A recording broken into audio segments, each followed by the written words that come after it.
Bismillahirrahmanirrahim. Assalamualaikum warahmatullahi wabarakatuh. Para akhwat, pecinta-pecinta Rasulullah sallallahu alaihi wasallam yang telah bergabung dalam majlis Banat Jannati. Semoga para ukhti semua, para akhwat semuanya senantiasa Allah berkahi dengan segala kebaikan di dunia, dan semoga kelak di akhirat kita semuanya dipilih oleh Allah untuk menjadi ahli surganya yang akan bisa duduk berkumpul bersama kekasih Allah, manusia yang paling mulia, manusia yang paling dicintai oleh Allah Subhanahu wa taala, yaitu Nabi kita Nabi Muhammad sallallahu alaihi wasallam. Alhamdulillah, kita bersyukur kepada Allah. Allah pertemukan kita dalam suatu acara mulia, yaitu satu acara yang menjadi upaya kita untuk bisa terus sambung kepada kekasih kita Nabi Muhammad sallallahu alaihi wasallam. Karena Nabi Muhammad adalah hamba Allah yang paling dicintai oleh Allah Subhanahu wa taala.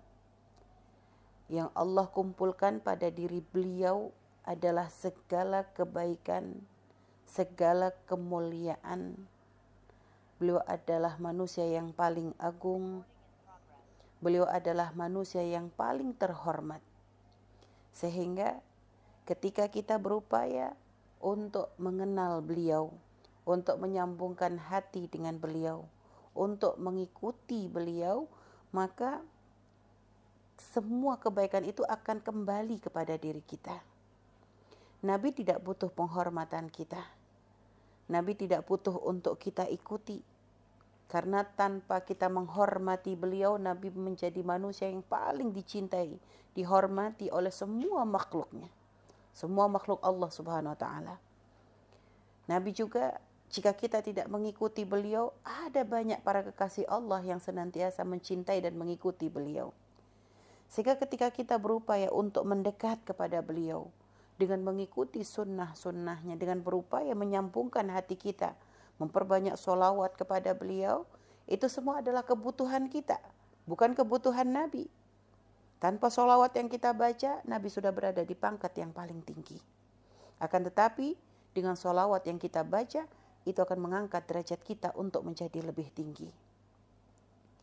Tanpa kita hormati, Nabi sudah sangat-sangat terhormat. Akan tetapi di saat kita memberikan penghormatan kepada Nabi, maka itu akan menjadikan kita menjadi orang yang terhormat. Nabi tidak butuh untuk kita sanjung, akan tapi kita butuh untuk menyanjung Nabi Muhammad SAW. Tanpa sanjungan kita, tidak ada yang kurang pada diri Rasulullah SAW. Akan tetapi di saat kita menyanjung beliau, maka kita memancing rahmat dari Allah Subhanahu wa taala. Nabi adalah manusia yang hamba Allah yang paling dicintai oleh Allah. Maka ketika kita menyanjung sesuatu yang paling dicintai oleh Allah, hamba Allah yang paling dicintai oleh Allah, maka itu akan menghantarkan kita kepada keridhaan Allah Subhanahu wa taala. Jadi para akhwat yang dimuliakan Allah, malam ini kita semua berupaya untuk mendekat kepada Rasulullah. Karena kita butuh untuk dilihat oleh Allah. Kita butuh untuk mendapatkan ridha Allah. Kita butuh untuk senantiasa diberkahi dengan segala kebaikan, untuk diberkahi dengan rahmat Allah Subhanahu wa taala.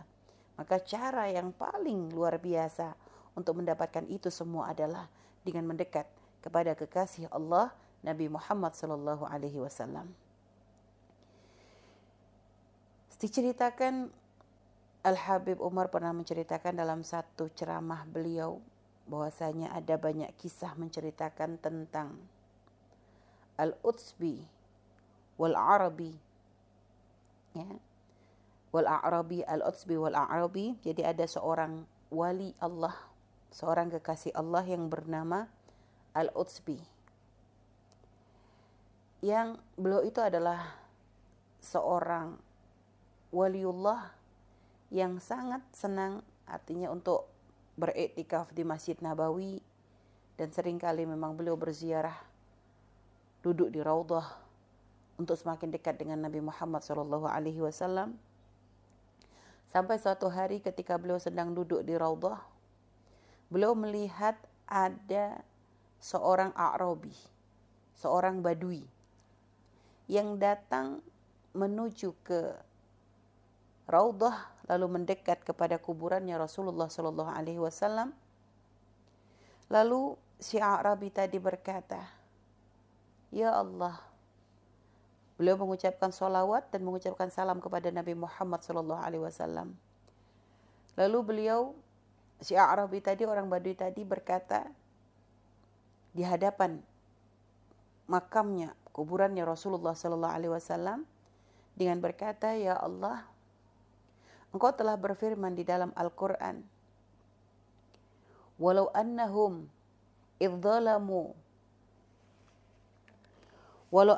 idzalamu anfusahum ja'uka fastaghfirullah wastaghfara lahumur rasul lawajadullaha tawwabar rahima."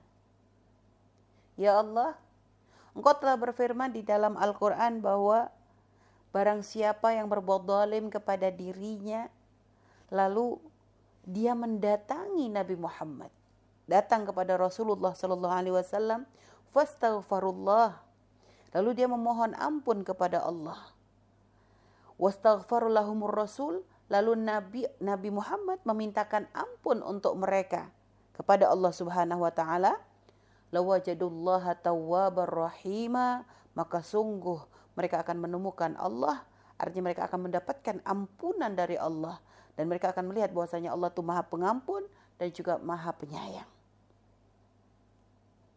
Subhanallah. Jadi si Arabi tadi mengadu kepada Allah dengan membawa firman Allah, di mana di dalam firman tersebut Allah memberikan berfirman, menyampaikan kepada Nabi Muhammad sallallahu alaihi wasallam bahwa jika ada hamba umat Nabi Muhammad yang dia punya dosa, dan kita tentu pasti punya dosa, kita zalim kepada diri kita sendiri. Makanya zalamu anfusahum, menzalimi diri mereka dengan apa? Dengan melakukan kemaksiatan. Karena kemaksiatan itu akan mengundang murka Allah. Di saat kita bermaksiat maka ada dosa. Dan ketika dosa tentu nanti akan ada hitungannya di hadapan Allah. Maka itu telah berbuat zalim kepada diri kita. Tapi ternyata bagi para pendosa tidak pernah ada kata untuk boleh berputus asa. Karena kita punya Allah yang terus membukakan jalan bagi kita untuk bisa mendapatkan ampunan dari Allah Subhanahu wa taala. Dan di antara cara untuk kita bisa bertaubat kepada Allah Subhanahu wa taala, untuk bisa memohon ampun kepada Allah Subhanahu wa taala, melalui pintunya Nabi Muhammad sallallahu alaihi wasallam. Melalui pintunya Nabi Muhammad. Jadi di zaman Nabi ada para sahabat, mereka mendatangi Rasulullah lalu meminta kepada Nabi untuk mendoakan agar mereka mendapatkan ampunan. Maka subhanallah, doa Nabi adalah doa yang diterima oleh Allah Subhanahu wa taala, sehingga para sahabat pun akan mendapatkan ampunan dari Allah Subhanahu wa taala.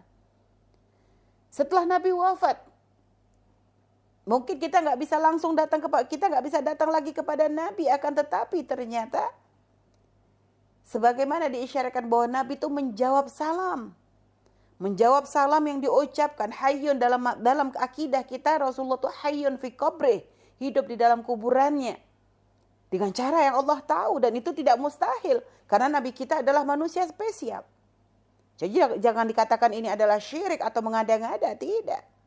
Karena ini diakui oleh para ulama kita, Nabi Muhammad hayyun fi qabrih. Sebagaimana Rasulullah SAW ketika beliau melakukan Isra dan Mi'raj, beliau melihat Nabi Musa sholat di dalam kuburannya. Jadi Nabi Musa bisa sholat dalam kuburannya. Berarti Nabi Muhammad pun bisa mendengar, bisa menjawab salam, bisa melihat umatnya. Dan itu memang satu kekhususan yang diberikan kepada Rasulullah SAW. Sehingga orang Badui tadi, dia adalah orang yang mengerti akan makna ini. Dia gak bisa bertemu Rasulullah karena Rasulullah telah wafat. Akan tetapi masih ada jalan, yaitu dengan mendatangi kuburannya Rasulullah SAW. Lalu di tempat itu dia mengadu kepada Allah Subhanahu wa taala dengan membawa firman Allah, barang siapa yang mendatangi Nabi Muhammad lalu mengadu atas dosa, memohonkan ampun kepada Allah Subhanahu wa taala, maka akan diampuni. Sehingga orang Arabi tadi setelah membaca firman Allah tadi, dia lalu berkata, "Ya Rasulullah, istaghfirli." Ya Rasulullah, mohonkan ampun untukku kepada Allah. Subhanallah. Al-Utbi tadi melihat apa yang dilakukan oleh Al-A'rabi. Sehingga subhanallah ketika akhirnya Al-Utbi itu tertidur tanpa disadari, di dalam mimpinya beliau melihat bahwasanya Rasulullah SAW mengatakan kepada beliau bahwasanya sampaikan kepada A'rabi tadi bahwa Allah telah mengampuni dosanya. Lalu bagaimana dengan kita? Kita ketemu Nabi enggak, ziarah Nabi juga enggak bisa. Maka apa yang harus kita lakukan untuk mendapatkan ampunan dari Rasulullah SAW? Dengan kita mendatangi majelis beliau yang mulia. Dengan kita berkumpul dalam satu perkumpulan yang mulia. Dan ini adalah satu cara kita. Karena kita berkumpul dalam acara mulia ini adalah untuk talabul ilm, mengamalkan satu di antara sunnah-sunnah Nabi Muhammad SAW. Maka kita berharap dengan berkumpulan ini, dengan bergabungnya kita dalam acara mulia ini, menjadi sebab tidak ada yang keluar dari acara ini kecuali akan Allah ampuni dosanya. Kita mengadu, kita memohon kepada Allah dengan kemuliaan majelis yang mulia ini. Bukan karena kitanya majelis ini menjadi mulia. Bukan karena yang mengisinya, bukan. Akan tapi memang majelis di mana di situ disebut nama Allah, di mana di situ diagungkan namanya Nabi Muhammad SAW, di mana di situ kita belajar bersama untuk terus meningkatkan kualitas iman dan takwa kita, maka itu menjadi majelis yang spesial. Jadi majelis yang mulia. Sehingga dengan kemuliaan majelis tersebut, kita memohon kepada Allah, semoga itu menjadi jalan untuk agar dosa kita diampuni. Karena kita nggak bisa mendatangi Nabi secara langsung. Kita pun nggak bisa ziarah kepada Rasulullah secara langsung, tapi kita bisa mendatangi majelis-majelisnya Nabi Muhammad SAW. Berkumpul, walaupun tidak secara langsung dalam majelis yang berkumpul dalam satu tempat, tapi insya Allah ini sudah mewakili, maka kita mohon kepada Allah, semoga berkat acara mulia ini, semua dosa-dosa kita diampuni oleh Allah Subhanahu wa Ta'ala. Amin ya Rabbal Alamin. Para akhwat yang dimuliakan Allah Subhanahu wa Ta'ala, ini tadi kita diberi gambaran tentang pembahasan kita pada kali ini adalah ada beberapa poin yang ingin kita bahas dalam acara mulia ini. Ini poinnya banyak banget, ada 4 poin. Yang ini pembahasannya panjang-panjang semuanya. Tapi nggak apa-apa, kita sambil jalan, semoga bisa mencukupi, semoga Allah berikan keberkahan waktu, sehingga dengan waktu yang singkat, tapi kita bisa membahas segala hal yang berkaitan dengan Rasulullah dengan cara, dengan sebaik-baiknya insya Allah. Dan Allah berikan kepada kita pemahaman, dan semoga dengan apa yang kita pelajari nanti, akan terus menumbuh suburkan mahabbah di hati kita kepada Nabi Muhammad SAW, dan semoga dengan mahabbah itu kita pun mendapatkan mahabbah dari Allah Subhanahu wa Ta'ala. Baik para akhwat yang dimuliakan Allah Subhanahu wa Ta'ala, dimulai dari kelahirannya Nabi Muhammad SAW. Rasulullah SAW dipilih oleh Allah menjadi sebaik-baiknya makhluk. Dan beliau terlahir dari sebaik-baiknya ayah dan sebaik-baiknya ibu. Ini yang harus kita tanamkan terlebih dahulu. Ada sekelompok manusia yang senang sekali membahas, karena Anda membaca satu riwayat, membaca hadis Nabi yang mengatakan bahwa ayah dan ibunda Nabi adalah ahli neraka. Maka di sini kita ingin menegaskan, bukan bagian kita untuk membahas hal tersebut.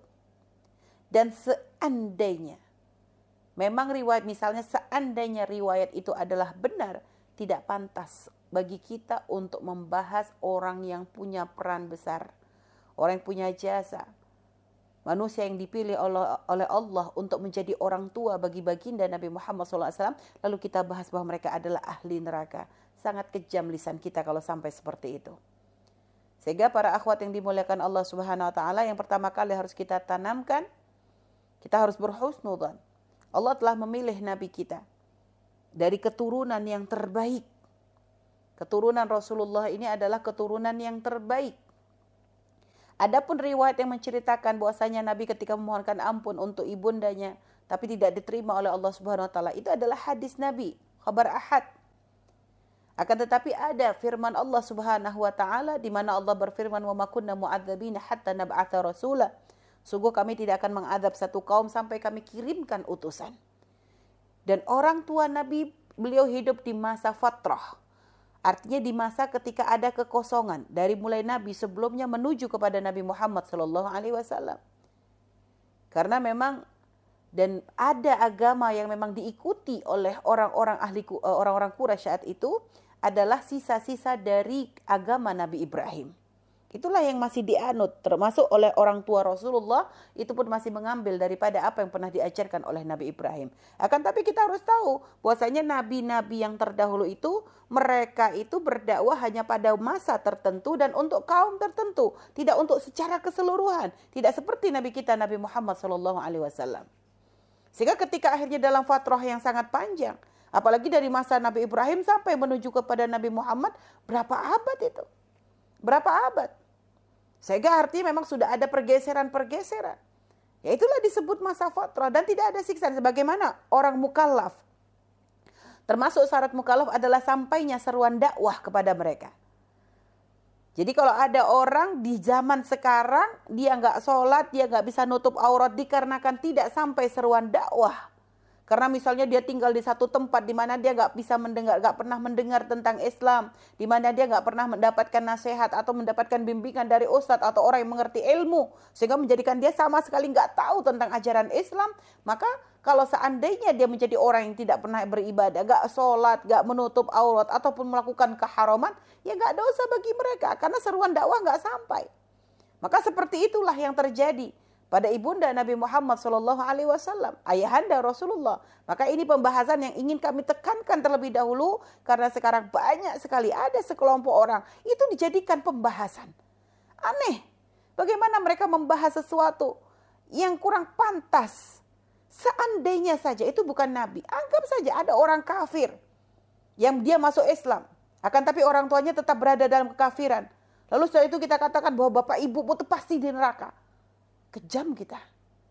Kalau ada seorang kita melihat ada orang, seorang anak yang misalnya diuji punya orang tua yang bejat, lalu kita katakan bapak ibumu adalah ahli neraka. Jahat kita. Bagaimana jika itu kita sampaikan kepada orang tua Nabi Muhammad SAW?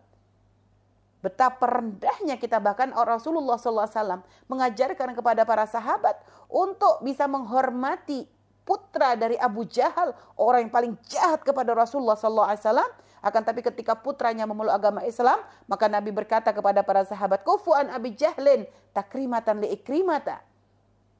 Diam, jangan ngomongin Abu Jahal, untuk menghormati Ikrimah putranya Abu Jahal. Lihat, Nabi mengajarkan adab. Padahal siapa nggak tahu jahatnya Abu Jahal? Semua orang tahu berita jahatnya Abu Jahal itu, bahkan didengar oleh orang-orang Ansor sebelum mereka bertemu dengan Abu Jahal. Tapi ternyata, lihat, Nabi menjaga hatinya Sayyidina Ikrimah. Lalu bagaimana sekarang ada orang tidak menjaga hatinya Rasulullah SAW? Maka di sini kami tegaskan supaya kita tidak terbawa dengan berita tersebut. Urusan surga dan neraka bukan bagian kita. Itu adalah urusannya Allah Subhanahu Wa Taala. Akan tapi kita berprasangka baik bahwasanya orang tua Nabi adalah manusia-manusia pilihan. Karena dari mereka lah terlahir manusia yang paling agung. Dan tentu tidak terpilihnya Sayyidah Aminah dan juga Sayyidina Abdullah sebagai orang tua Nabi, ini tentu ada sebab-sebab khusus kenapa mereka yang dipilih menjadi orang tua. Jadi tidak akan terpilih kecuali memang ada sesuatu yang spesial pada diri mereka. Karena untuk Nabi kita akan selalu diberikan yang spesial oleh Allah Subhanahu Wa Taala. Sehingga ini yang harus kita tanamkan. Kita bisa hendaknya menanamkan di hati kita penghormatan kepada Rasulullah dengan menghormati orang tua beliau, menghormati Sayyidina Abdullah, menghormati Sayyidah Aminah. Baik, itu sekilas tentang orang tua Rasulullah SAW. Sebelum kita sampai kepada Rasulullah, kita berkenalan sedikit dengan Sayyidina Abdullah yang merupakan putra dari Abdul Muthalib. Abdul Muthalib ini pernah satu kali beliau bernazar bahwasanya ketika beliau menemukan sumber dari sumber Zam-Zam, lalu beliau bernazar kalau nanti beliau punya anak 10 orang, maka satu akan dikurbankan.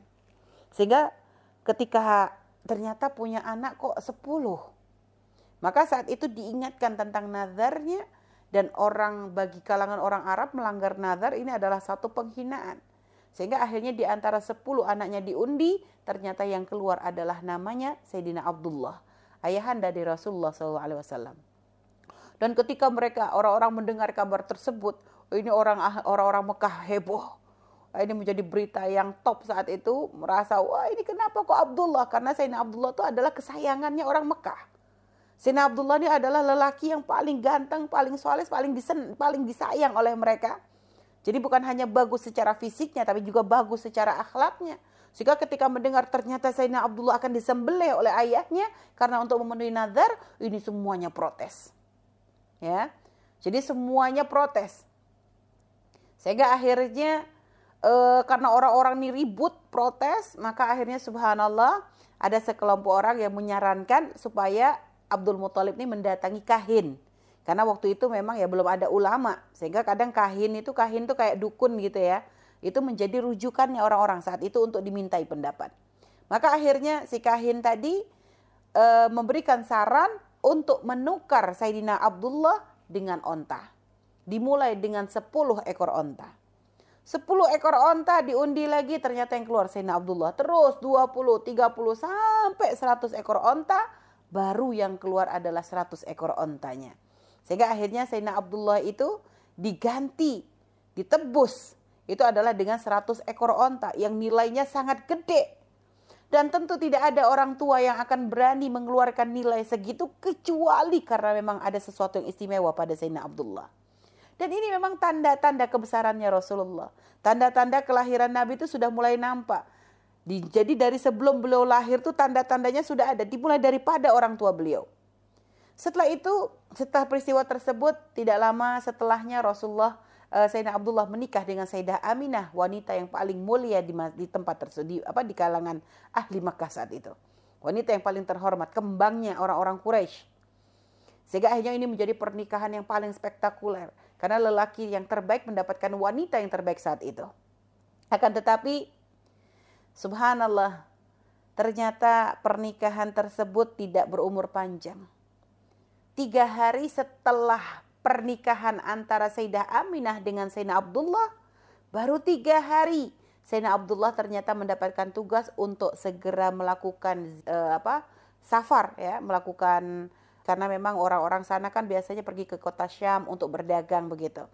Jadi untuk bergabung dengan kafilah dagang yang saat itu akan menuju kota Syam. Maka baru 3 hari jadi pengantin baru, Sayyidina Abdullah pun pergi bersama rombongannya ya menuju ke kota Syam. Dan subhanallah, dalam perjalanan kembali dari Syam menuju ke kota Makkah itu, ternyata begitu sampai di kota Yathrib, ternyata subhanallah Sayyidina Abdullah itu sakit di sana. Sakit sehingga akhirnya beliau tidak bisa melanjutkan perjalanan. Lalu ketika kafilah tersebut sudah kembali ke kota Makkah, Sayyidah Aminah yang sedang menanti-nanti suaminya terkejut. Ternyata suaminya tidak ada dalam rombongan. Maka Abdul Muthalib pun kakek Rasulullah SAW lalu bertanya, kemana Abdullah? Maka mereka menjawab bahasanya Abdullah kondisinya sakit dan beliau sekarang ditinggal berada di Yathrib untuk beristirahat terlebih dahulu. Maka saat itu Abdul Muthalib segera mengutus putra beliau bernama Al-Harith untuk segera menuju ke kota Madinah untuk menjemput Sayyidina Abdullah. Dan ternyata begitu Al-Harith sampai di kota Madinah tersebut, di kota Yathrib tersebut, ternyata Sayyidina Abdullah telah wafat. Subhanallah, ini suatu pukulan bagi Sayyidah Aminah. Bayangkan, pengantin baru ketemu 3 hari. Baru kumpul 3 hari ditinggal. Dan ternyata setelah ditinggal beliau hamil.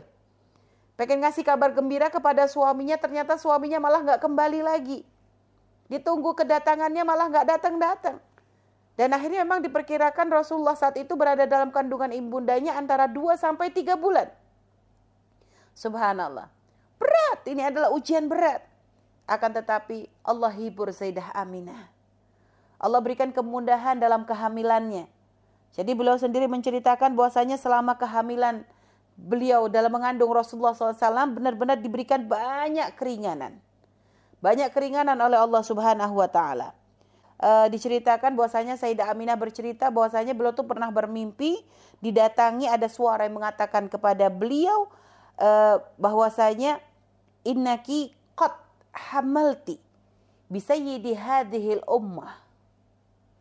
Hai Aminah, sesungguhnya kamu tuh telah mengandung seorang yang akan menjadi pemimpinnya umat ini.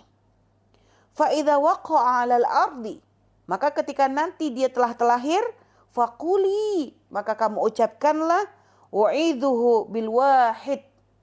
Aku memohon perlindungan untuknya kepada Allah Subhanahu wa Ta'ala min syarri kulli hasid, dari semua orang yang mempunyai hasad atau yang punya iri dengki. Jadi u'idzuhu bil wahid min syarri kulli hasid. Itu doa yang diajarkan untuk dibaca. Ya, untuk dibaca oleh Sayyidah Aminah ketika nanti beliau melahirkan Rasulullah sallallahu alaihi wasallam. Sehingga akhirnya subhanallah, dengan kesedihannya karena ditinggal oleh suaminya, tapi Sayyidah Aminah berusaha tegar karena beliau ternyata mendapatkan amanah, yaitu mengandung, yaitu dari apa yang ditinggalkan oleh suaminya, ternyata ada anak yang dikandung, sehingga beliau pun mencoba menghibur hatinya, yaitu dengan menanti kedatangannya anak yang ditinggalkan oleh suaminya Sayyidina Abdullah. Dan subhanallah, ketika akhirnya tiba masa Rasulullah SAW dilahirkan, saat itu diceritakan bahwasanya yang membantu kelahirannya Rasulullah itu adalah seorang yang wanita yang bernama Asy-Syafa. Asy-Syafa ini adalah ibunda daripada Abdurrahman ibn Auf.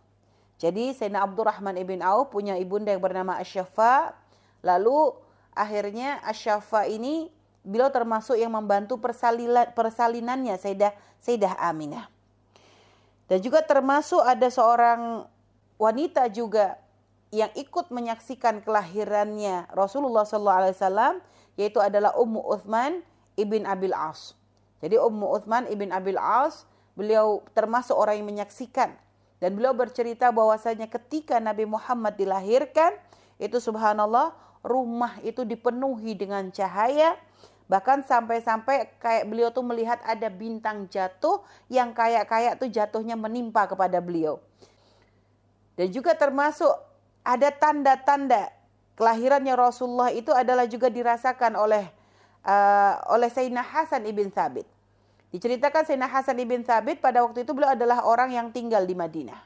Usia beliau sekitar 7 atau 8 tahun, tapi kata beliau walaupun di usia seperti itu, beliau tuh sudah bisa memahami obrolan-obrolan orang-orang. Dan beliau menceritakan bahwasanya pada waktu itu beliau di hari kelahirannya Rasulullah itu mendengar orang Yahudi, ada seorang Yahudi berteriak, memanggil kaumnya, orang-orang di kaumnya. Lalu setelah orang-orang Yahudi berkumpul, maka mereka tuh marah kepada si Yahudi yang berteriak. Kenapa kau berteriak seperti itu?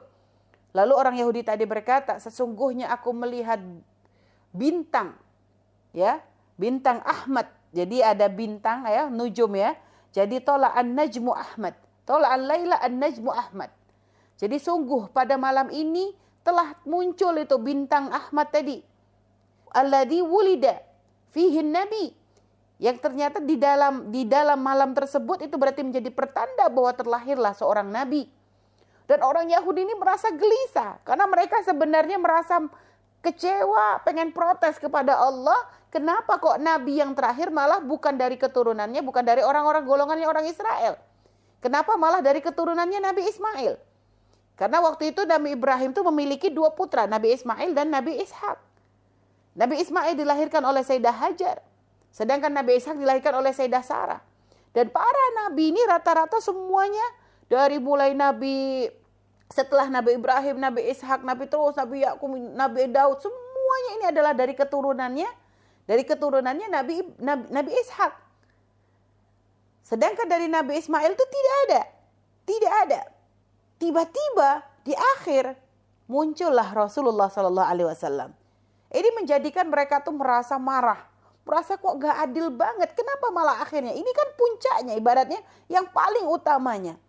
Kenapa malah bukan dari orang-orang Israel? Sehingga memang mereka tuh sebagian yang mempunyai kedengkian, ini memang berniat untuk membunuh Nabi tersebut. Karena merasa ini adalah satu penghinaan. Karena memang orang Israel sangat hobi membunuh nabi-nabi. Nah, itu.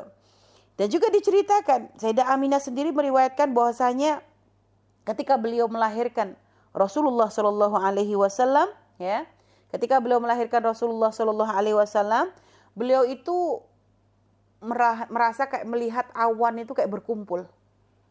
Lalu dan beliau tuh mendengar ada banyak suara, ada bunyi suara ringkikan kuda, ada suara kepakan sayap, ya. Dan lalu beliau pun mendengar ada suara-suara yang berkata tufu bi Muhammad, tufu bi Muhammad. Adanya bawa keliling nih Muhammad telah lahir seorang nabi yang bernama Muhammad, maka bawa dia berkeliling. Lalu tunjukkan kepada semua manusia, ini bukan secara langsung, artinya mungkin rohnya, kepada semua makhluk-makhluk Allah, dan sampaikan bahwa ini adalah nabi yang terakhir, intinya begitu, untuk diberitahukan bahwasanya ini adalah nabi yang diutus oleh Allah menjadi nabi khatamul anbiya, penutupnya para nabi. Dan subhanallah, dan dikatakan bahwasanya Nabi Muhammad SAW ini mengambil semua kebaikan daripada nabi-nabi yang terdahulu. Jadi dikatakan bahwasanya Nabi Muhammad SAW itu ya diberkahi dengan keutamaan para nabi, semua kelebihan-kelebihan yang dimiliki oleh para nabi itu semua ditimpakan atau dikumpulkan ada pada diri Nabi Muhammad SAW. Dan ada banyak kejadian istimewa. Dengan kelahirannya Rasulullah SAW, api yang tidak pernah mati selama 1000 tahun tiba-tiba padam. Dengan kelahirannya Nabi Muhammad SAW, berhala-berhala saat itu tiba-tiba tumbang. Dengan kelahirannya Nabi Muhammad SAW, runtuhnya istana Rum. Jadi banyak sekali petunjuk yang menunjukkan bahwa pada malam itu telah terlahir manusia yang paling mulia, manusia yang paling istimewa, yaitu Nabi Muhammad SAW. Itu adalah sekelumit kisah tentang kelahiran beliau. Dan memang keistimewaan yang ditampakkan oleh Allah pada diri Nabi Muhammad SAW, karena Allah tahu ketika nanti Nabi menyampaikan risalah, ketika nanti Nabi mulai berdakwah, maka tentu sejarah Rasulullah itu akan dilihat. Sehingga sudah dari awal itu oleh Allah dikasih petunjuk-petunjuknya.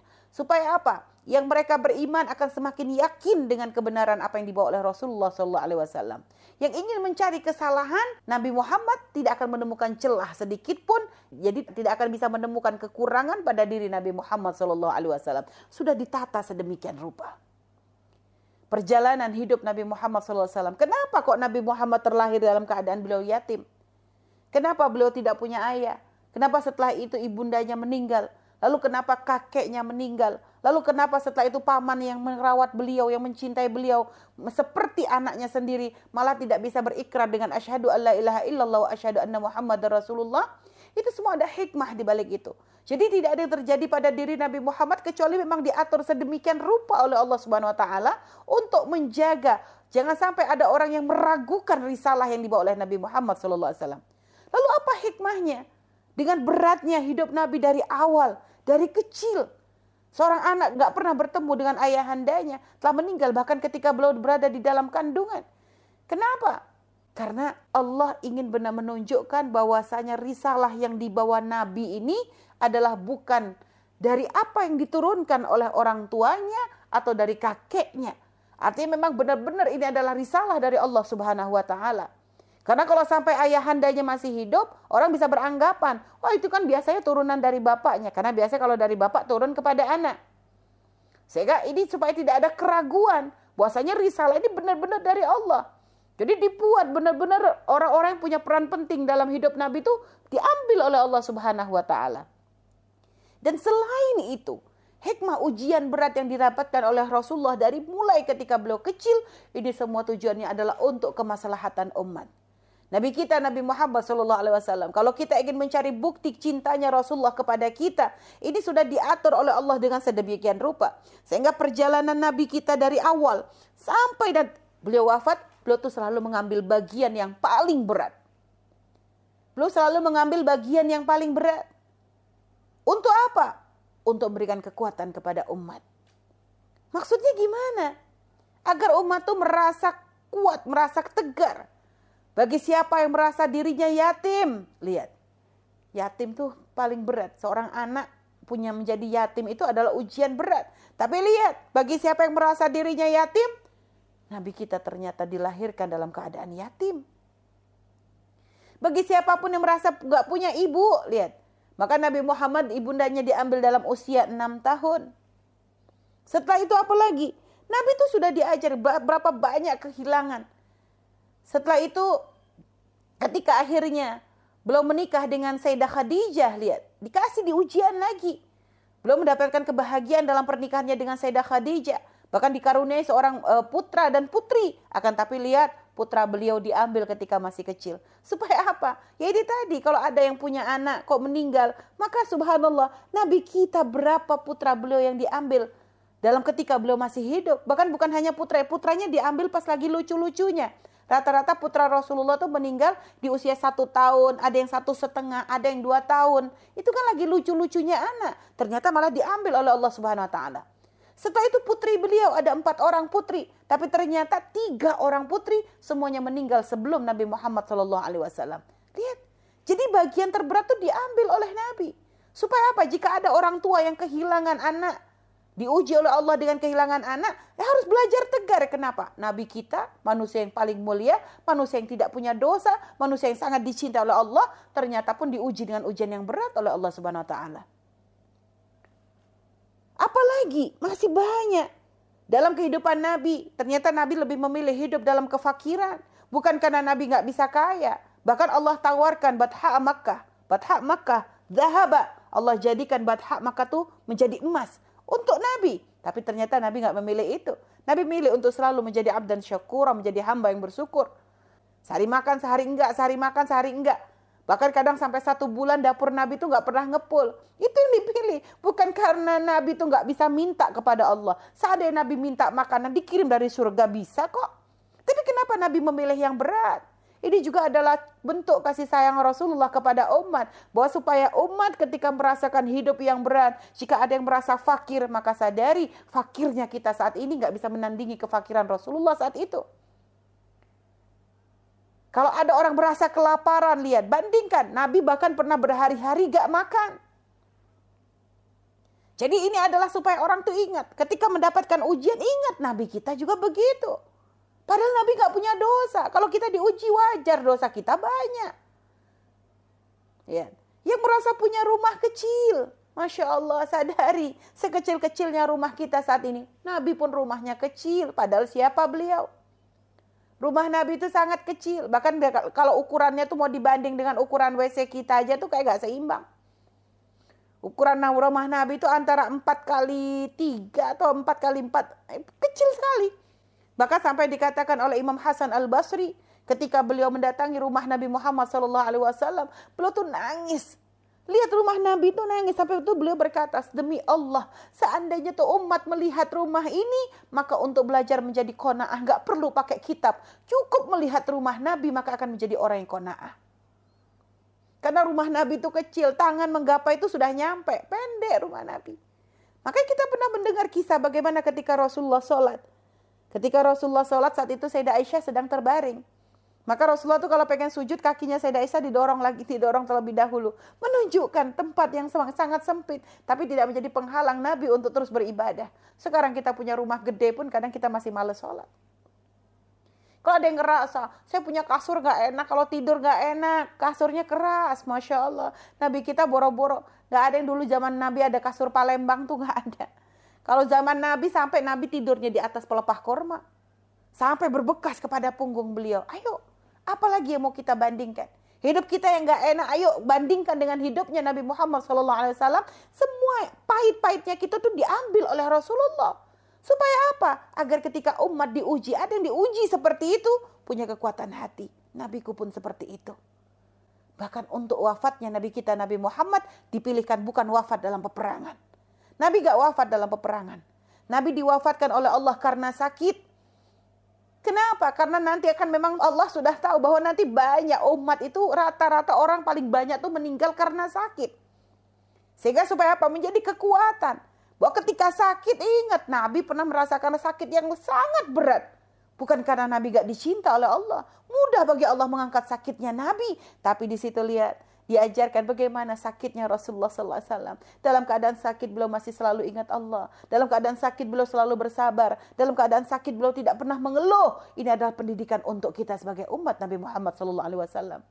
Bahkan ketika wafat pun lihat. Nabi wafat dalam keadaan beliau sakit. Dan itu bukan aib. Ada orang sekarang wafat dalam keadaan sakit dianggap aib. Ada orang sakit wafat karena wabah dianggap aib. Tidak ada. Kalau zaman apalagi sekarang nih banyak gara-gara wabah banyak yang meninggal. Itu bukan aib. Karena ternyata meninggal karena wabah ini termasuk tanda-tanda mati syahid. Termasuk orang yang mati, kelompok orang mati syahid ini adalah wafat karena wabah. Begitu juga orang yang wafat karena sakit. Apakah karena sakit perut atau apa. Ini termasuk mati syahid. Maka Nabi mengambil itu semua. Supaya ketika sakit kita menjadi sabar. Dan kalau ada yang ditimpa sampai meninggal karena sakit, Nabi pun seperti itu. Berprasangka baik terus kita kepada Allah. Itulah, lihat. Jadi memang oleh Allah tuh diatur kisah kekasih kita Nabi Muhammad SAW itu dengan sebegitu indahnya. Adapun kalau kita bertanya tentang bagaimana cinta Nabi kepada umat, nggak perlu kita pusing-pusing. Allah sendiri menjelaskan, laqad ja'akum rasulun min anfusikum. Sungguh telah datang kepada kalian seorang rasul min anfusikum, dari golongan kalian sendiri. Seorang nabi dari golongan kita. Dan ini termasuk rahmat Allah Subhanahu wa taala untuk umat Nabi Muhammad. Apa? Bahwasanya nabi kita diutus adalah dari golongan kita sendiri. Kenapa? Untuk memudahkan hati kita untuk bisa semakin sambung dan mencintai beliau. Kenapa? Karena biasanya manusia itu mencintai itu kan butuh sebab ya. Orang bisa mencintai itu karena ada sebab. Sebabnya apa? Biasanya sebab-sebab bisa mencintai itu ya karena ada keistimewaan. Misalnya ada orang kadang bisa jatuh cinta, misalnya cinta pada pandangan pertama. Biasanya karena apa? Fisik. Kalau berbicara masalah fisik, paling bagusnya fisik adalah fisiknya Nabi Muhammad SAW. Oh, saya tuh biasanya suka jatuh hati misalnya kalau ngeliat seorang yang baik, akhlaknya bagus. Maka ya paling bagusnya akhlak adalah akhlak Nabi Muhammad SAW. Jadi memang dibuat oleh Allah. Nabi itu dimudahkan umat untuk bisa mencintai Nabi. Karena Nabi apa? Ahsanan nasi khalqan wa khuluqa. Manusia yang paling bagus dalam akhlaknya dan dalam penciptaannya. Untuk fisiknya nggak ada yang kurang. Makanya sampai digambarkan oleh Sayyidina Hasan ibn Sabit. Ajmalu minka lam tarakattu ainu wa ahsanu minka lam talidin. Ahsanu minka lam tarakattu ainu wa ajmalu minka lam talidin nisa'u. Khuliqta mubarra'an min kulli aibin ka'annaka khuliqta kama tasha'u. Sungguh lebih bagus darimu ya Rasulullah, enggak ada mata yang pernah melihatnya. Lebih ganteng darimu ya Rasulullah, enggak ada pernah seorang ibu pun yang bisa melahirkannya. Khuliqta mubarra'an min kulli aibin, sungguh kau diciptakan dengan tanpa kekurangan sedikit pun. Ka'annaka khuliqta kama tasha'u, seakan-akan penciptaanmu tuh pakai pesan dulu. Jadi kayak sak karepnya Nabi gitu loh. Sak maunya Nabi mau model apa? Model hidung begini, mulut. Jadi memang dipilihkan yang terbaik.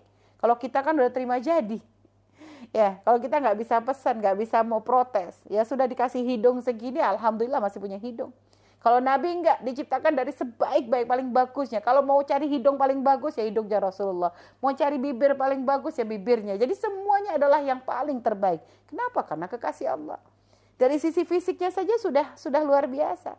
Apalagi dari akhlaknya. Kebaikannya jangan ditanya. Kita nggak akan menemukan satu kebaikan pun di muka bumi kecuali semuanya ada pada diri Nabi Muhammad SAW. Ayo coba, apa yang kita lihat dari kebaikan? Senyum. Nabi kita adalah orang yang selalu tersenyum. Senang menolong. Nabi kita bahkan paling hobinya menolong. Kadang sampai beliau itu sampai lupa dengan urusan pribadinya. Peduli kepada urusan orang lain. Wah, itu juga Nabi kita. Paling sempurnanya dalam melakukan itu semua. Pemberani. Nabi kita juga begitu. Penyayang kepada keluarga. Nabi kita contohnya. Lihat. Apa coba? Sebutkan kebaikan yang kita tahu di muka bumi. Maka semuanya ada. Kita akan temukan. Ada semuanya pada diri Nabi Muhammad SAW. Ya itulah. Jadi bang secara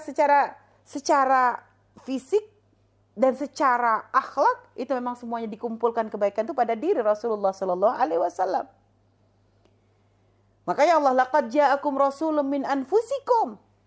Akan tetapi dengan semua kesempurnaan yang diberikan kepada Rasulullah SAW, tidak menjadikan Nabi lupa diri. Nabi menjadi orang yang sangat peduli kepada kita. Makanya dalam firman tersebut ditunjukkan laqad ja'akum rasulun min anfusikum azizun 'alaihi ma 'anittum. Lihat, telah datang kepada kalian seorang utusan dari golonganmu sendiri. Azizun 'alaihi ma 'anittum. Terasa berat. Beliau tuh merasa berat ketika memikirkan kesusahan kalian. Jadi apa yang dirasakan susah oleh umat itu bagi Nabi pun dirasa berat. Azizun 'alaihi ma 'anittum. Sangat peduli dengan kesusahan kita. Sangat peduli dengan permasalahan umat. Itu Nabi kita. Azizun 'alaihi ma 'anittum harisun 'alaikum. Sangat menjaga kepada kalian. Mikirin urusan umat tuh enggak selesai-selesai. sampai kadang melupakan kemaslahatannya sendiri. Makanya sampai tadi lihat Nabi mengambil bagian yang paling berat. Itu kan kenapa? Karena cintanya kepada kita. Pengen memberikan kekuatan kepada umat.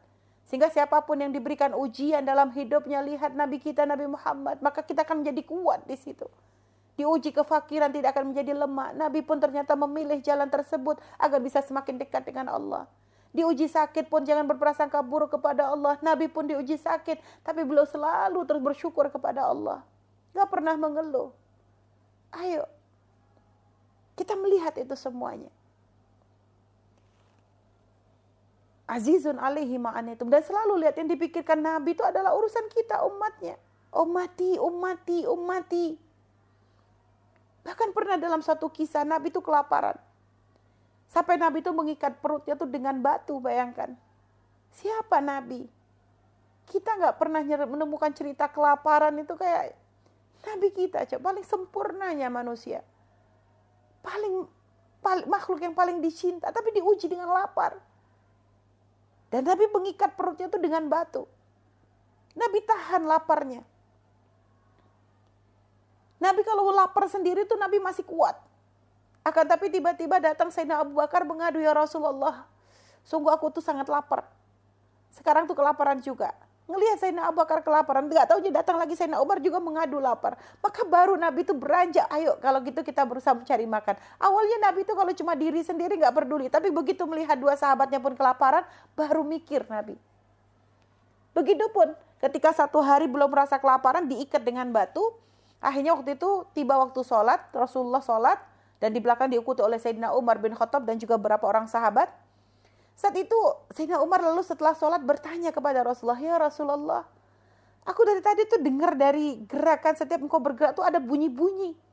Ada bunyi apa itu? Apakah engkau terlalu capek atau engkau tidak sehat ya Rasulullah? Kata Rasulullah, enggak ya Umar, enggak ada apa-apa, aku sehat. Tapi tadi tuh ada bunyi-bunyi yang aku dengar ya Rasulullah. Setiap engkau bergerak tuh bunyi itu selalu terdengar. Maka akhirnya Rasulullah pun mengangkat perutnya lalu ditunjukkan, mungkin ini yang kau dengar. Rupanya ada batu yang diikat di perut beliau, itu menjadikan setiap beliau bergerak itu ada bunyi-bunyi. Lalu Sayyidina Umar ketika melihat itu tahu bahwasanya Rasulullah itu saat itu sedang kelaparan, maka diikat pakai batu. Maka Sayyidina Umar berkata, ya Rasulullah, kenapa kau tidak sampaikan kepada kami jika engkau kelaparan? Kata Sayyidina Rasulullah, aku adalah orang yang tidak suka merepotkan orang lain. Nabi tidak pengen ngerepotkan siapapun. Kata-kata Sayyidina Umar, kami gak akan merasa repot. Kami gak akan merasa repot ya Rasulullah. Bisa memperhatikan atau memberi makan kepada Nabi, ini adalah suatu kehormatan bagi sahabat. Akan tapi apa yang dijawab oleh Rasulullah SAW? Gak apa ya Umar. Karena sungguh ketika aku diuji dengan seperti ini, aku memohon kepada Allah Subhanahu wa Ta'ala, semoga umatku tidak akan merasakan rasa lapar. Semoga umatku jangan sampai ada yang kelaparan, kata Nabi. Jadi lihat, ujian yang diberikan kepada beliau menjadikan beliau itu malah semakin berdoa. Karena Nabi tahu ketika seorang hamba diuji, itu adalah waktu terdekat seorang hamba kepada Allah Subhanahu wa Ta'ala. Dan itu adalah momen yang paling tepat untuk banyak berdoa dan mengadu kepada Allah Subhanahu wa Ta'ala. Pendidikan yang diajarkan Rasulullah untuk kita. Pendidikan yang diajarkan Nabi untuk kita adalah seperti itu. Jadi siapapun yang diuji dengan apapun, apakah lapar, sedih, susah dan sebagainya, jadikan itu momen untuk kita semakin dekat kepada Allah, banyak memohon. Dan Nabi lihat permohonannya bukan untuk dirinya. Aku ketika dalam rasa lapar, aku memohon, semoga yang lapar aku aja, umatku jangan kelaparan. Urusan lapar dipikirin. Masya Allah. Itu contoh. Cinta Nabi kepada kita banyak lagi. Kalau kita sebutkan, gak akan selesai. Bagaimana Rasulullah mencintai umat, ya itu saja. Kebaikan Nabi itu gak akan pernah berhenti sampai saat ini. Dan itu pun cinta Nabi sampai saat ini selalu kita rasakan dalam kehidupan kita sehari-hari.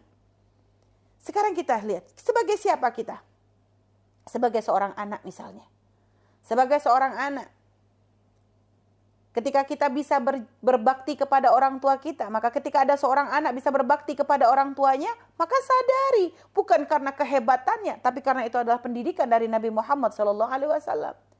Ketika ada orang tua bisa bertanggung jawab kepada anaknya, maka sadari itu bukan karena kebaikannya, tapi karena mereka mengamalkan apa yang diajarkan oleh Nabi Muhammad SAW.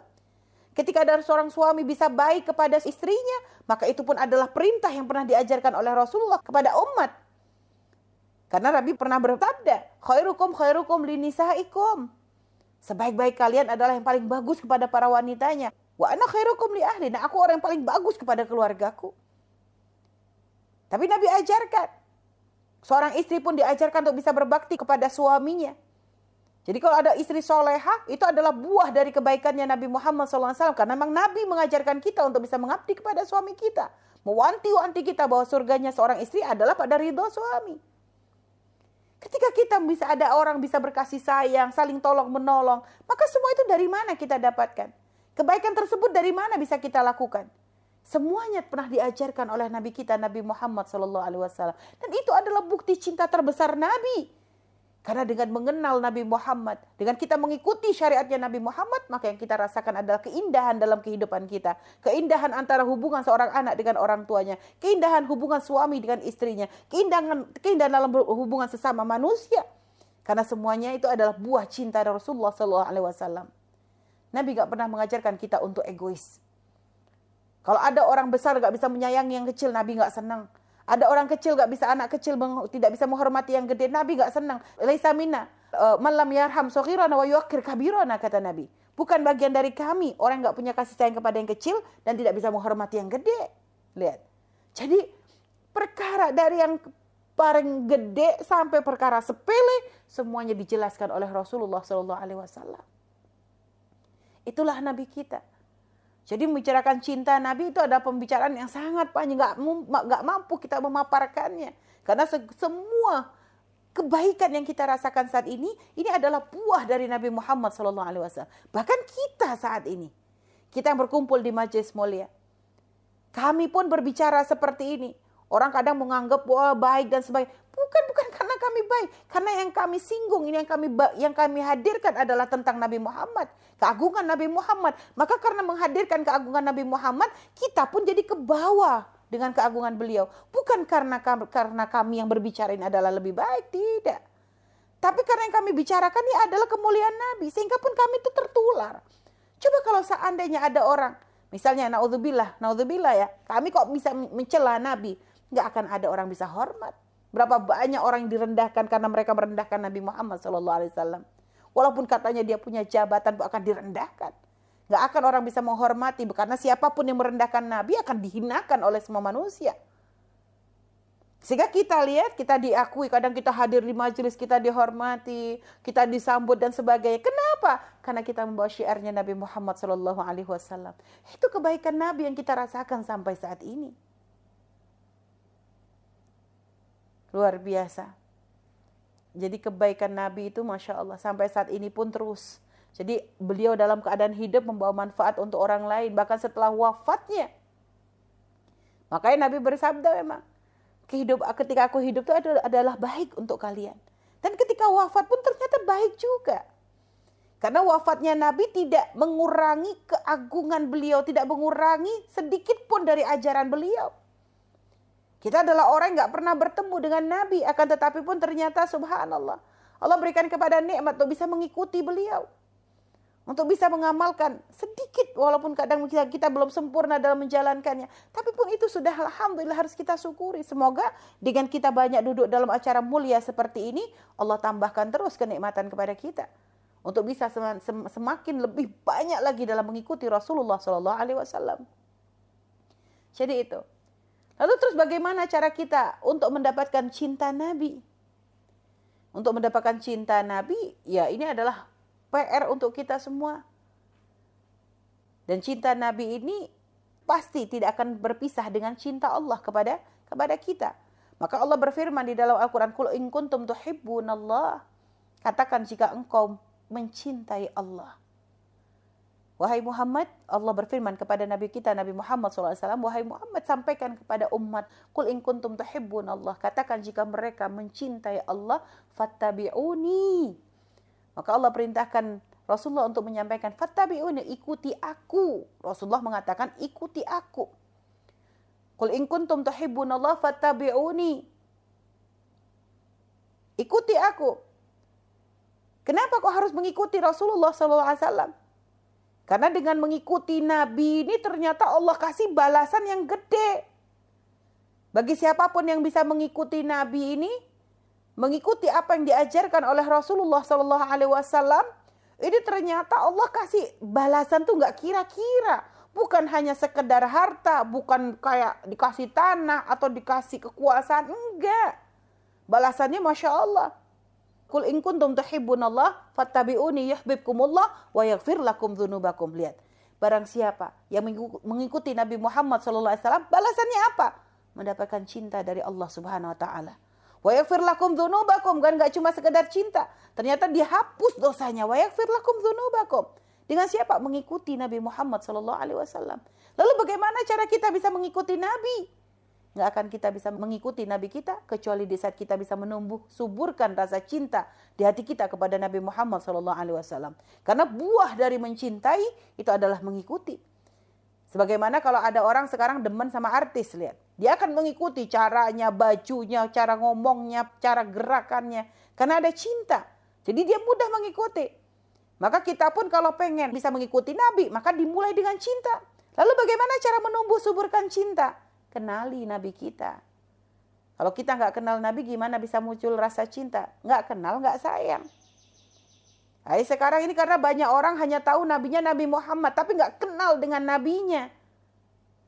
Nggak kenal dengan Nabinya. Suruh baca sejarah Nabi, baru buka buku udah ketiduran. Terus gimana kayak gitu? Bacanya tuh aduh, lihat buku sejarah tebel tuh kita udah puyeng dulu. Gimana kami mau baca? Ya kalau memang kita susah membaca, sebenarnya kerinduan untuk membaca ini kan adalah tergantung seberapa besar keinginan kita untuk mengenal Nabi. Kalau kita punya keinginan besar untuk mengenal Nabi, maka yang membaca sejarah Nabi akan menjadi satu kebutuhan. Tapi sekarang susah menghadirkan begitu. Terus bagaimana? Ya ini tadi dengan menghadiri majelis-majelis mulia. Menghidupkan majelis-majelis maulid. Walaupun memang dalam majelis jangan hanya sekedar menghadiri majelis begini, jangan waktu maulid aja. Di luar maulid pun kita berupaya untuk bisa terus menghidupkan majelis-majelis mulia. Hadir di majelis-majelis mulia. Jangan semangatnya hanya di bulan maulid. Di bulan maulid ini adalah untuk menambah motivasi, menambah semangat kita untuk menghadiri banyak majelis-majelisnya Rasulullah. Tujuannya apa? Supaya nanti dengan kita berlatih di bulan maulid, nanti keluar dari bulan maulid, semangat kita sudah, artinya kita sudah terbiasa untuk banyak duduk di majelis-majelis mulia. Karena di majelis mulia itu diajarkan banyak kebaikan. Diajarkan bagaimana tentang Rasulullah. Kayak begini tadi kan kita bercerita tentang sejarah Nabi Muhammad.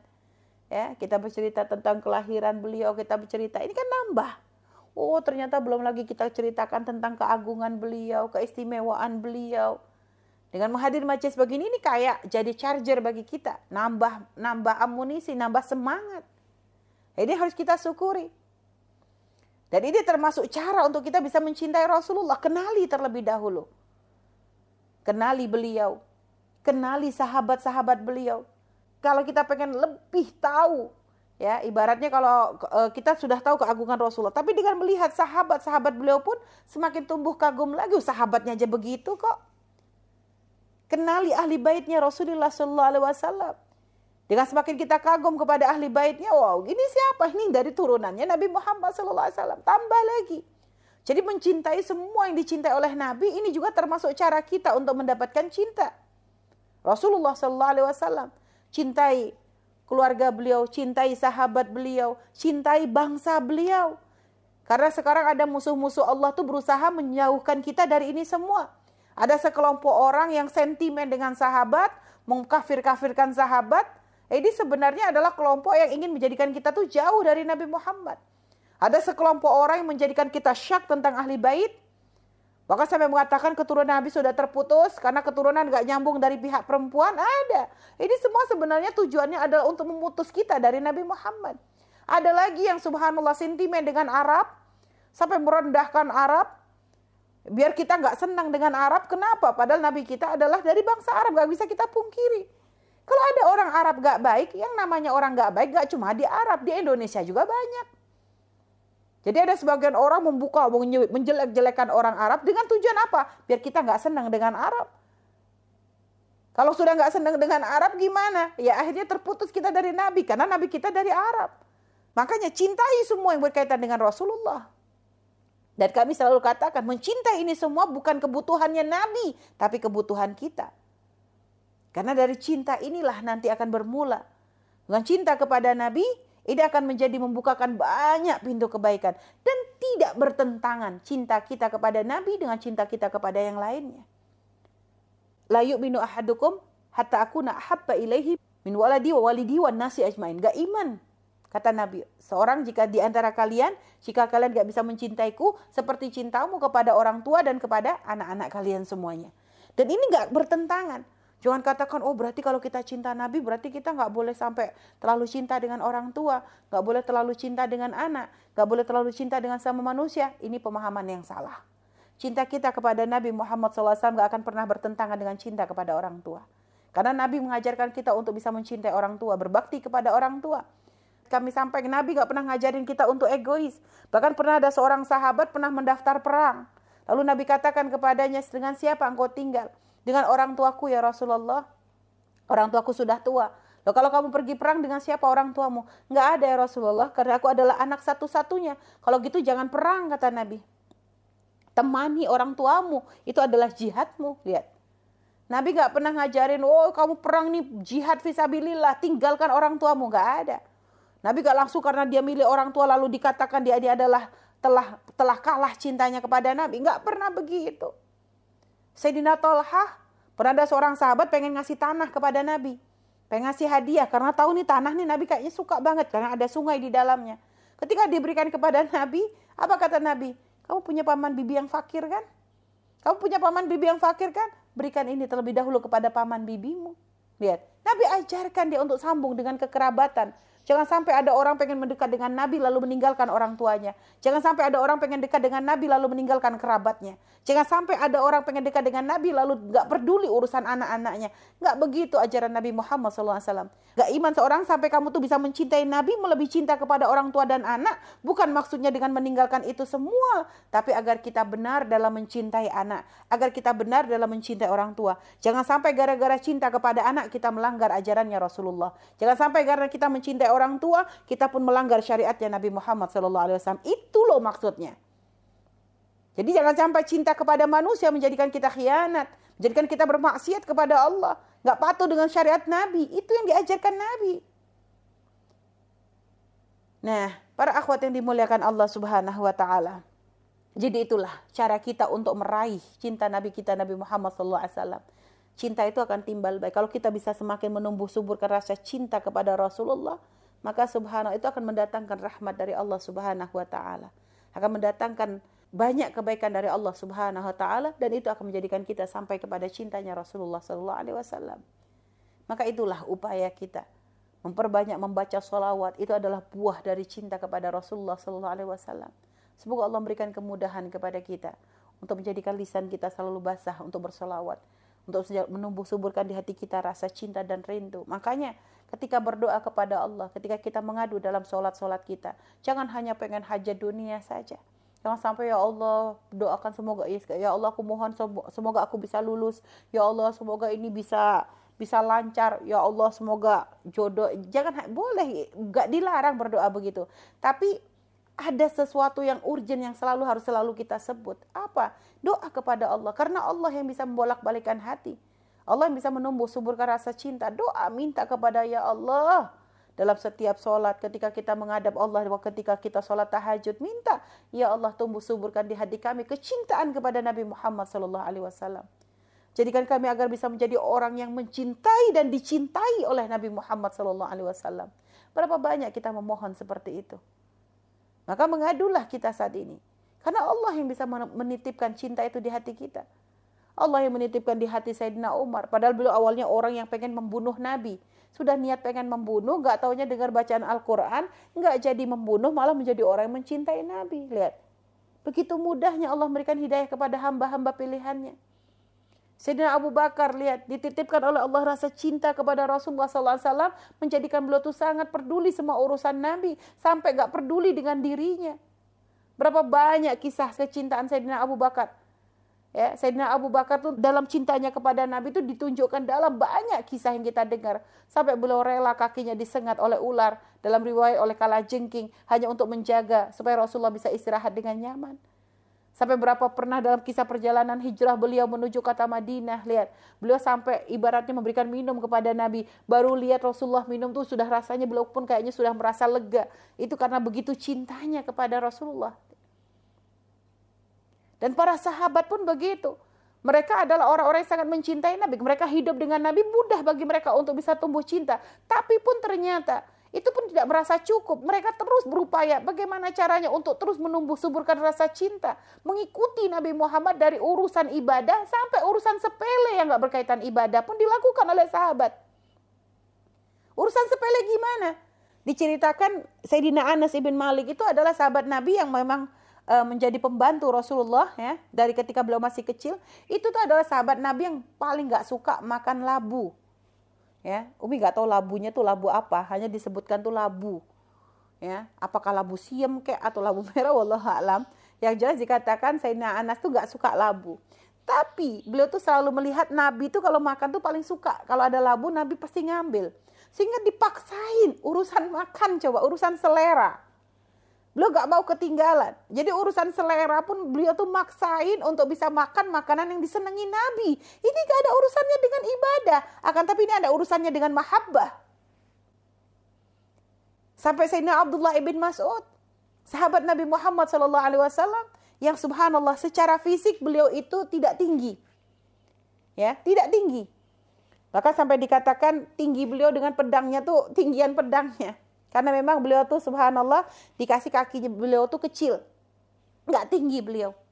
Akan tapi tuh beliau selalu melihat bahwasanya ada pohon. Ada pohon, Nabi tuh kalau ngelewati pohon tersebut ya, tiap Nabi lewat pohon tersebut, Nabi tuh merunduk. Karena Nabi kan tinggi, gede, gagah begitu ya. Jadi Nabi tuh karena ada daunnya tuh agak ke bawah gitu, Nabi tuh kalau ngelewati pohon tersebut tuh nunduk. Sayyidina Abdullah nggak pakai nunduk juga, daunnya tuh nggak kena. Tapi beliau selalu ketika melewati pohon tersebut tuh nunduk. Sampai ditanya oleh orang, ngapain kamu nunduk? Wong kamu tuh gak nyampe pohonnya, gak nyampe daunnya. Apa jawab beliau? Karena aku gak pernah melihat Nabi ngelewati pohon ini kecuali beliau tuh menunduk. Jadi Sayyidina Abdullah tuh ikutan menunduk tuh karena ngikuti apa yang dilakukan oleh Rasulullah SAW. Urusan sepele. Ya, urusan sepele. Tapi gak dianggap sepele oleh sahabat. Karena segala yang berkaitan dengan Nabi itu gak ada yang sepele.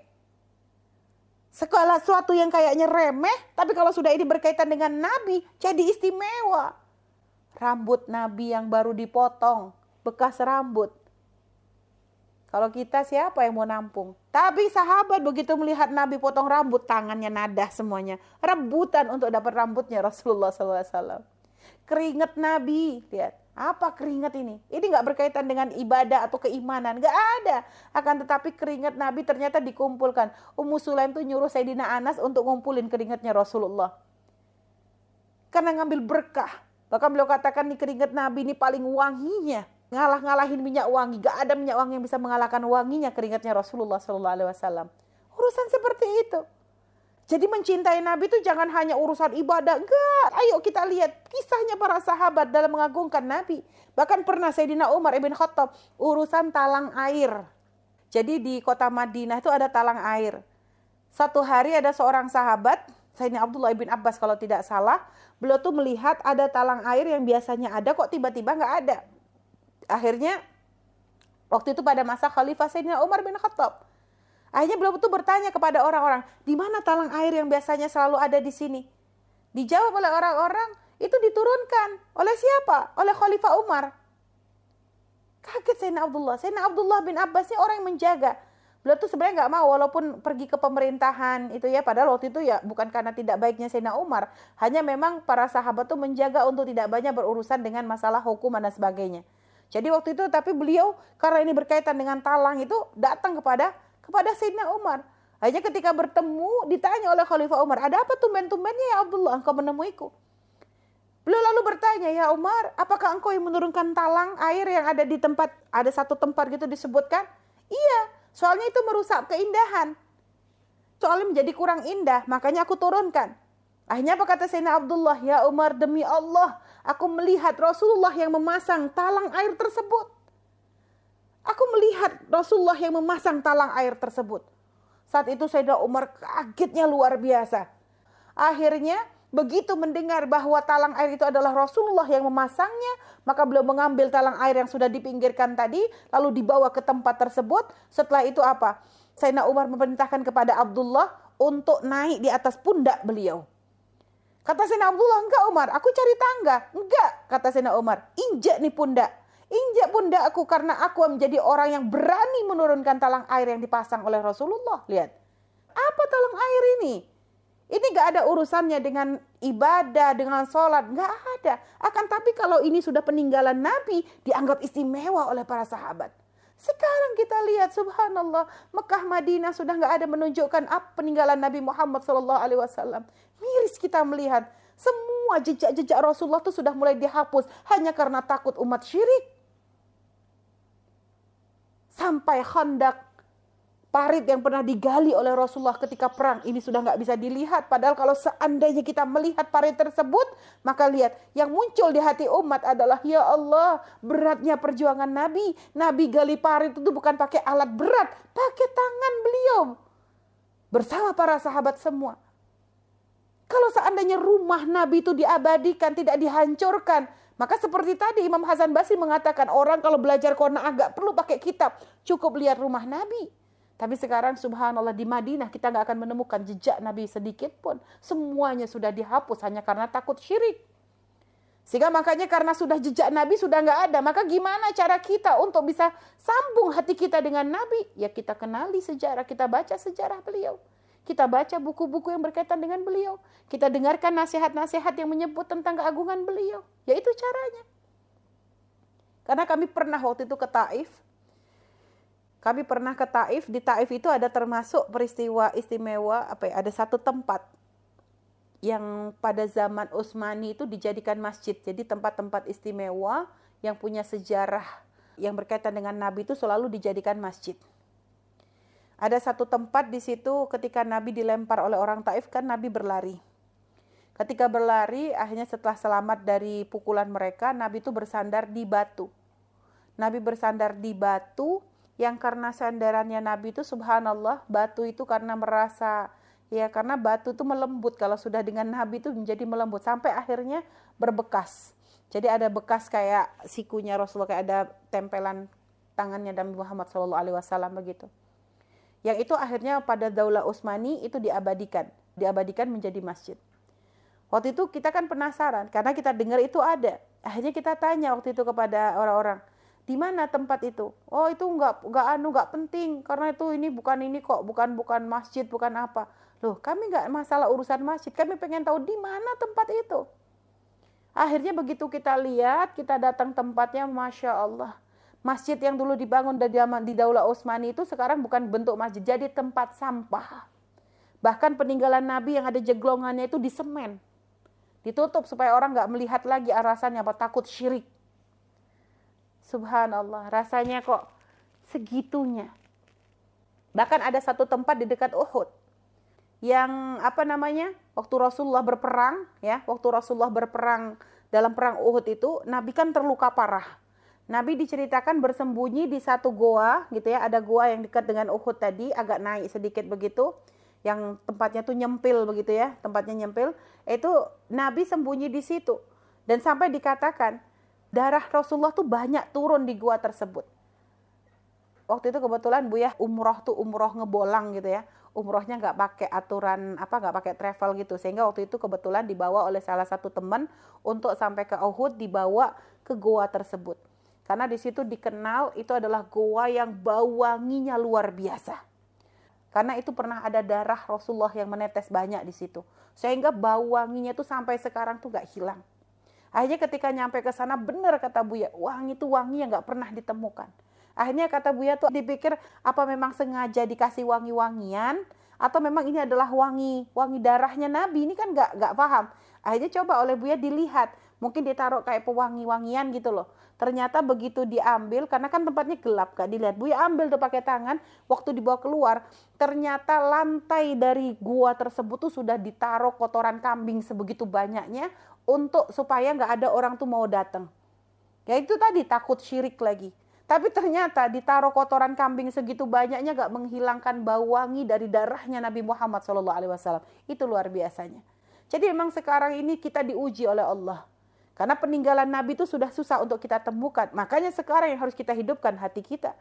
Kita banyak membaca sejarah Nabi, kita banyak mencari tahu tentang Rasulullah, maka dari situlah nanti akan muncul rasa cinta. Akan muncul rasa kagum, dari kagum itu akan menghadirkan rasa cinta di hati kita kepada Nabi Muhammad SAW. Dan jika rasa cinta itu sudah mulai muncul, benih-benihnya mulai muncul di hati kita, terus kita tumbuh suburkan dengan memperbanyak membaca sholawat kepada beliau, maka itulah akan menghantarkan kita kepada kemuliaan yang sesungguhnya di dunia dan nanti insya Allah di akhirat. Amin ya rabbal alamin. Baik, wallahu a'lam bishawab.